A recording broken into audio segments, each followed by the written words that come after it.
Ewenyigba TV, eviawo penukpɔmɔla.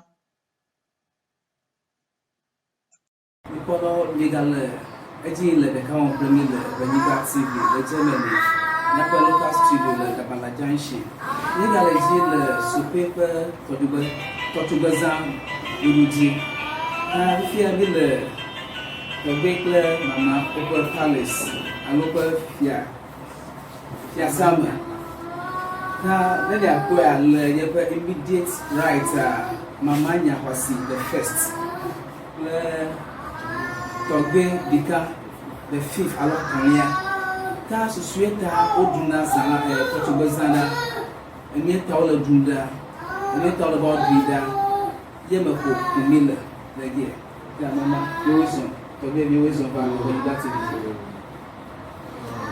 na ko Tɔtsogbezã le ma bia le azala dudu me le Tɔtsogbezã etso mi no gama ko na no tepe ke ono fi o kun kwa Tɔtsogbezã abe Tɔtsogbezã atolia enya me yeye fi na mle ke o kun kwa Tɔtsogbezã na maruku kata o va ine ne mada yo akwe enya bi efirupie ala la bo bi enyene ame adam gbene fio apifie le mi de Sokpoe enyenye fie me gbeda alo yevu be chief guard na jo le fie oji alo fie ganji enye gbene wo le tabi dere e bi nyenye me gbeda ne nyenye bi ile toji akọbi ke wo lego e kunya ha me lego ye bi na bi awela na fa che na tu alo he amele bi ato elbe jema ko ni ma se bi ye no anago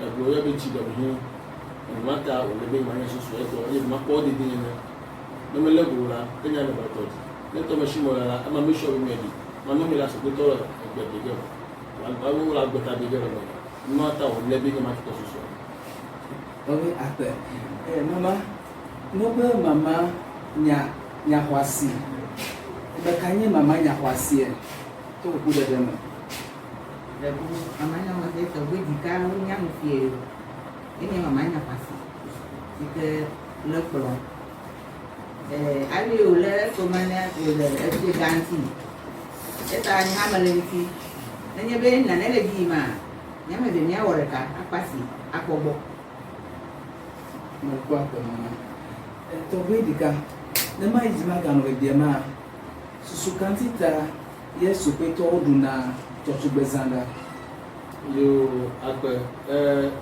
dokole pe mi o Sokpoe te pare mi cho mochi o dokole pe ni cho le pe ni ba fievie avia la fievie dire viare gere alo abamori dire jore ndia pi pe ni o de mi ta ole mi asia ta mi sia ba tu fievie aba ba tu mi le ma ole wa cho to mi ko mi aba ba cho to no cho to mi e mi tu ko fu to si ni mi o to cho ala le ko mo ta mi mo to cho ah ko bi ki to cho la bi ba me do la ba ko go da nga lo go ko le fa fe a e le fa fe yo ko ku fe le nei to le nei wa te ana te mo di mo ko ma le de ke ni le fi ko ni ba bi ba lo ko ale o le nge ali na another day elephant on till the toilet na se be we pe ko on ti fa and na mi to go zo vai ma ale we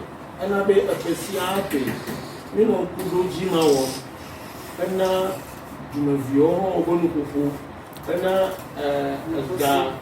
ga komo no ada na ko no fundraising ni ko no ga ji ko no do develop na no do janda ena be mi amro mi buditi nda komi no amola kofolo amola bloshi amola game tabi amola dote be blue water baro kini ga do kwa kini ga komi no amade le vai kini o va ma ko no vi ke ko ti me la gamanyo family ene si no gbe ko ho la la si be ne vu obi na medin o fundraising na packet ko ona ne ko be gira gira ni eta o le be pesi apo na na za du na no mi no ko ye na yi wani jaba da dugbe jaba gama mun yon la akono fi akoyi na won to ko nyo o wa kono fi okoyi amre la fi ma won yon no de la pele koyi bɛn kuru bɛ kɔkɔ yi yɛn na la fie ko n'ɔna ne biem ko yi yɛn na ne tɔ le bi yɛn na ado ɛkɛse akɔ. Ok, akpɛgbɔgbɔ hã ne ma yi dzina no bebie ma tso the year 2019 ekpɔle level ya ɖe va ihe me katã nɔ gbɔ yina be coronavirus eva na nu geɖe woɖo asi nu geɖe dzi ke azã mi gava dze ɖome fie le 2022 ye me ne nakɔ sɔ kple eƒe wova yi vovototo ka yi ke le eme. Nyateƒewo ewɔ nukunu ko de be mi gaɖo azã gbɔ edzidzi ewɔ be azã dzro dumeviwo ale be be mi due be miaɖo azã ƒe mɔ because of coronavirus ta na kafi ne miage tu no mianya be edze be miaɖo eyi o fia ta mia do miata di fa ta me ele mi ho akama wɔn mo be mi tɔ do anyi patapata ko miawɔ ta na ne tempura ɖe ko miawɔ akadzi ale si na dumeviwo wo kakpe didi ta wo do ale ko be mi do ŋlɔ o ewɔ nuku mi ŋutɔ kura hã ewɔ nuku mi ya ale o. Ok, ne maga yi dzina ganɔ bi hã le azã yɛ gumi le fie efiewo doe be yewoadoe alo dumeviwo wodoe be miaɖo azã la alo etso dziɖuɖua gbɔ. Nyateƒewo azã efiewo kple dumemetshitsiwo kple nyametsitsiwo le dua me wɔwoe doe bi mianɔ ɖuɖu eƒe sia ƒe menatsa mi wo eƒe eve aƒe eve mi tɔ mi akpɔ be ŋu va keke ta mi va trɔ me ne miawɔ eƒe sia ale menye ame ɖeka aɖe ko ma yi ko doe dumetsitsiwo efiewo kple nyametsitsiwo le dua me wɔwoe doe anyi be miaɖu ɛmi na ko bi ɔn da na ko ni. Bubu maga bie ke le azã ɖuɖu me efiewo kple dumeviwo dzɔga alo dumeviwo ko dzɔga be miakɔ ɖu azã la aleke mi kɔ race fan. Yo akpɛ nu ma le gbogbo bi nuko de ɖe ko ka da ɖe efiewo be dzi ta wo hã ayi ayi ko le o teviwo si ta no ko sɔkpli ngakpli dumeviwo le dzɔ mi fia ɖe keke si ɖe bi fi aƒe sia aƒe alo kɔƒe sia kɔƒe nuna le ŋu ta kanse le kpe le miti wɔn yi naidi ale bɛ wɔn yi naidi ale bɛ ke wɔn ne yi eƒoƒuviwo nu kɔa ke miaƒe viwo mi do ke wodi la nenɔ ke kpe bɛ kɔa ke kpe bɛ na kanse ke nu ko akɔ ne develop planning committee le nye si nu ke da si nɔ ko wokɔ wɔ dɛ ale. Ke le azã ɖuɖu me ɖuɖu kawoe kie mikɔ da ɖe tome fie be nɔmahi nanewo le dzi yim nyuie o ye mi le menya ɖoɖo kawo mi le tso ekema ŋu. Ɖoɖo gbogbo le mie si na le kple ŋuti mi azã ɖuɖu ƒe numegblɔ do ŋgɔ be ege ɖe dzidzi me le mi ta alɔ de miawɔ ɖoɖo aɖewo mi me di nu wɔ ɖe mi ta mi be ne mi do azã fie vɔ amewo ko miadze gɔme miawo ma dze planning mia set committee na trɔ dze planning gɔme ne ma wo di mi kpɔ nane edɔ wole mi dzi le dɔ mi di miawɔ mi le library mi school yo mi le chip compound to ekuma katã miawo ŋutɔ le dɔ me mi le gbɔgbɔmɔ pete dze ta ne mi kpɔ gama ɖɔ wɔmɔ yi gama si ali. Ok mama meva wo hã gbɔ to ʋu ɖe ɖe me ke ga ke dumeviwo kple fiewo dzɔdzɔm enye nu esɔgbɔ ne mi alo eɖomahi ami di kpekpeɖeŋu bubu aɖe tso ame aɖewo hã gbɔ be woado alɔ mia. Kui ne di kpekpeɖeŋu tso amegãwo gbɔ bi ne dumeviwo wo hã wokpɔ ɖe koa amegãwo akpɔ ɖe akpe ɖe ŋuti mi koa ke de dɔwɔwɔ ne. Tɔbe ke wo hã le. Nenema le ma ekpɔ be wobe wo ŋutɔ tsɔ ka ɖo ta kolita hafi ame ɖe alili ɖo ta no numata mi tɔ mi dze bo anyi la se mi hiã ne geɖeŋutɔ sponsorship mi wɔ ne woakɔ ega kpe ɖe mi ŋuti ne woava do beblo wo hã woabo nudzadzrawo le mi azã me le ma me ne sokpetɔwo ɖeɖe ko ta azã ya azã wɔ nye ne tɔ ŋu du alo Ghana du katã va azã kɔtsa ye le azã ye me ɖeka ɖe dzi bi miadi le Ghana dzi akpe o ɖeka ɖe dzi o meli miɔ tɔtɔtsu ale ɔkɔ li ɖeke me le teƒe aɖeke le Ghana miɔ kpe mi si ko le ta madi be miado bublo azã ne mi na amewo pose so ha no ava asira kameli ado government na experiment ni nyawo ni de Sokpoe mo anya po na ablosito wa dite ko si Sokpoe la wa ko de bi wo we de ato fi han beko o le bele ko su ga anya gbo po ama ba ipa afefe le ta nyo to ga la mi si ya na wa ajire la wa ja po ya to mo akona na ato dra mi ga na mi ni alo de bo de wo kuri mereka nak kau na ulo sinya kami wonye ndala na abajran wana ndenya na ko jani na dia to gude da le ande to bami ko wa termino tochuma ibo ba magede le mjema sukanti ka magede ha le mjema ima ma blobi abangwane ta ba emisi avai to ba fa no no to go ga ro chima mo ci amaga ma ro am sa ro no mesi ban o chima da o abi to ba se le ni na mata ni no je o ko no ku no wai sai ko da ko ka san ke ni ke ni ko da ran ko du ne le sia ko na Chai, eko mereka kami afi dua. Tak sisi ini depan awal ini, tapi siapa pun kami lawan. Ke orang walau dolar lebai, ini nabi ini dah wepo, eko tuan kita kami dah jauh lagi. Anu kalau aku nabi, Tɔgbe kple mama kple Chamio kple Ultimo yang pemilik. Azoma ne bi ga tso le ge ha mi na le de background ge azala mi le ka palace ko ite mi le ko le susueta o la azala dunda ta akpere mi to bi o ko mama obe yo hele mi pe pere mu de bre sare ke mi le bi ba do alo azala dudu alebe wa yingo e pe sia pe yo du ne fa Sokpoe ge a anye mi popo no ba e pe ya ba makarati be alebe ya ba no ye be azala le ji dodo kami galaji le de kawan pemile Ewenyigba TV nko ye Christian adiabo alo service kunye nko ne akọ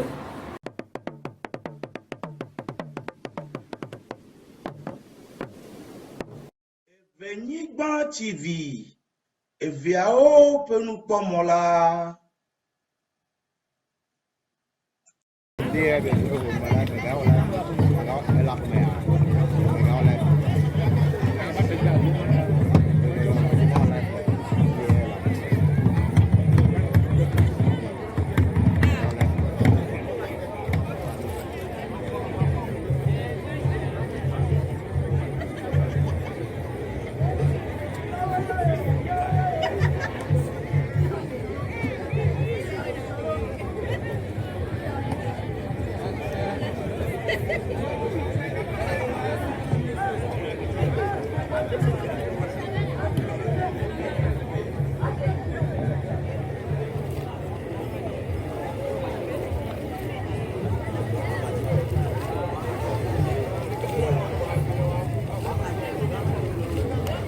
lo que mau. Ada madu ke buaya ye bu. Ada sefa bu. Madu go. Oh, am apa tu? Ni pun tu. Ni ada bu. Amo sugo, ise. Rugo, go ko. Ori ana.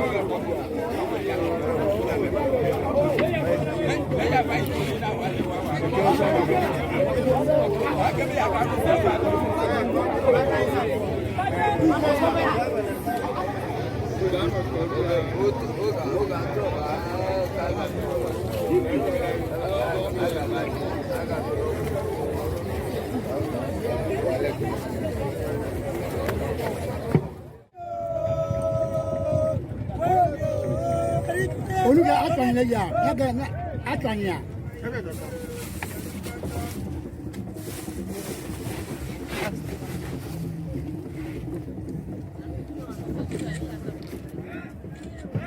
Okay. Tami la ba loko. Abom ke ko le je. E pango no wa dise.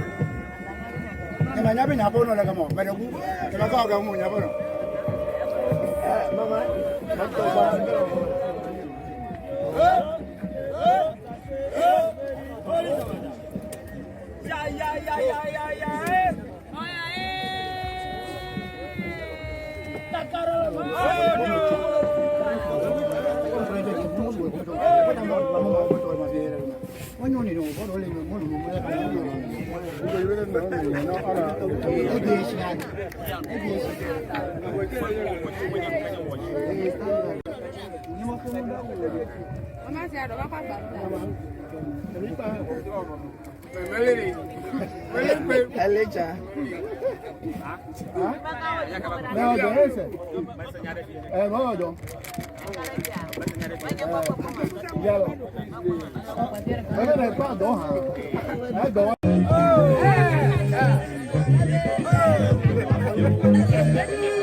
Moemi zova, ne to bo zo mo. Tu ke Egypt wa, ke ba na mo ke wa ke tove. Eta ke ba ro yaria, e to ke ke, ni atu. Ta ke mi wa atu ne jika to fo ne ya.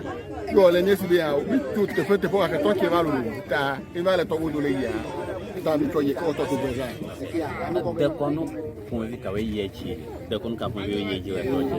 De kono yo le ji bi ba ne mi je mo alia. Don pie. Ele mi don wa bi zo akaba do si don gane. Se bi odo gbara ni no do gbara ya do gbara mi ko wa agbe ko wa o je bo o ko bu ne mi ko to le gama ati pe u furo o ha o bi ne mi ya flanga mi jo to afa o pe bi ke zo. So la toji wonu ka onya atoni ya no la toji. Oje mi no toji do gbara azo no fi no bi ale mi ye apo mi no de mi da ne ba pe ni dele toji a apo dojo ale mi le agbanu ho ma ho bi ti wa ba po bi de ni ya iwa ka ame yo shimo ke me ba po ho ba fu pe mi a wa ke ka to gbe temu je wa be po wala be ga ma fa ha gbe tanu che nya meka to gbe temu je na me to gbe ba ko ga ma bi e ko ni mo mi aba ta ya ke bi bo mi yo na ko la mi ga ma ri ele ko pe ha na mi pe ne ba pe wa ti mi o ka fa mi o ta ni ile eku akpe to be ho me ka ko ni la sa yo akpe ni mi o ha mi o do so Silvanus amanya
Oh, come on, where you go? Where you go?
They will do their own display.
Ago, number 7.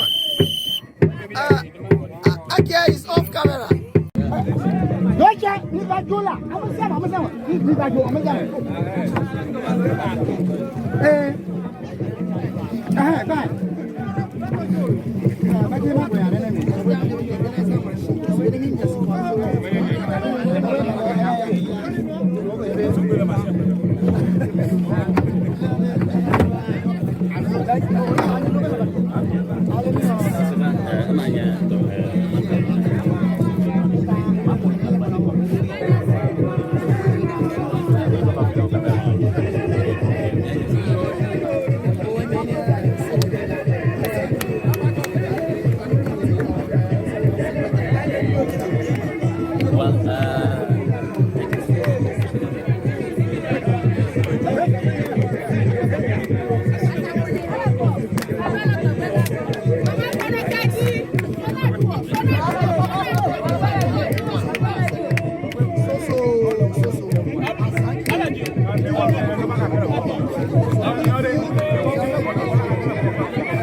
Famako.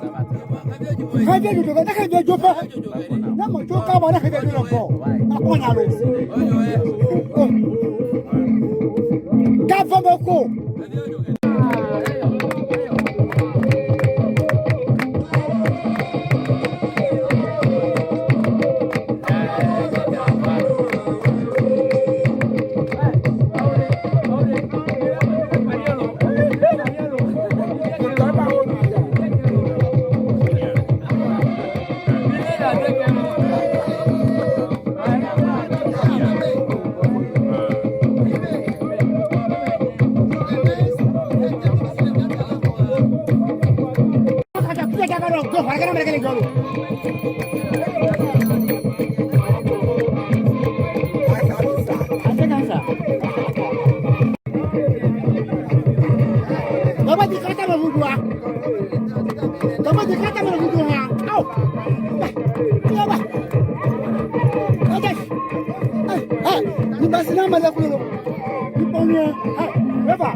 Ah, no, that's it. Go.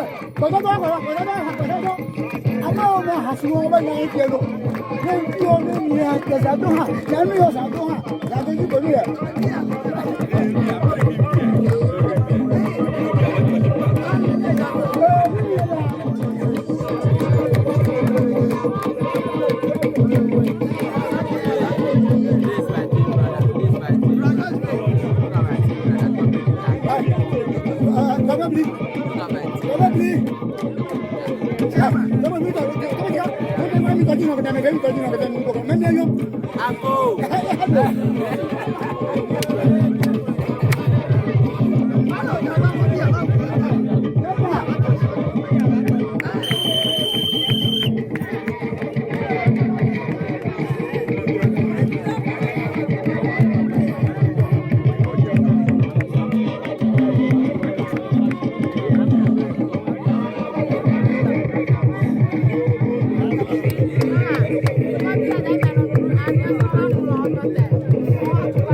No. Operator.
so boy man se ko nya me ku garo no yes sir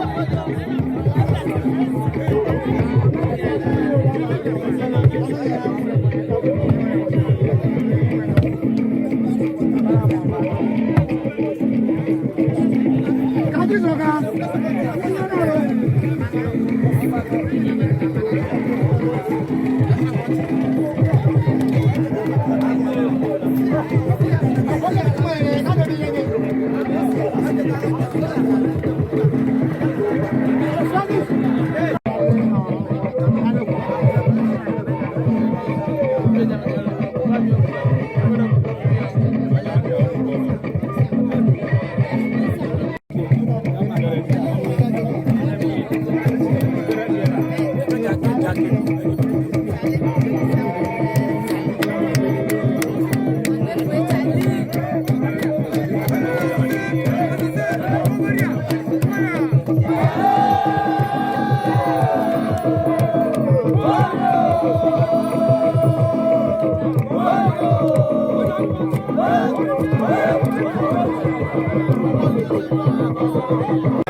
Ewenyigba TV.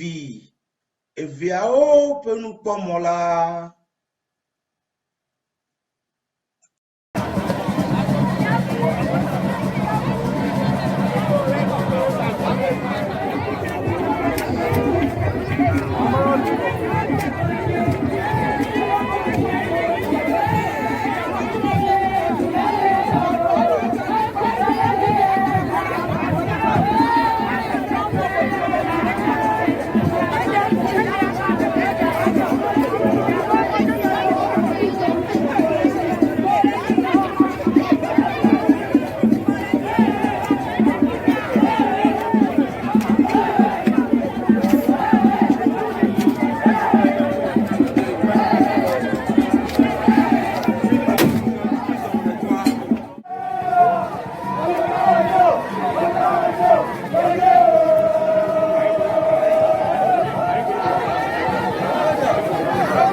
Ewenyigba TV, eviao penukpomola.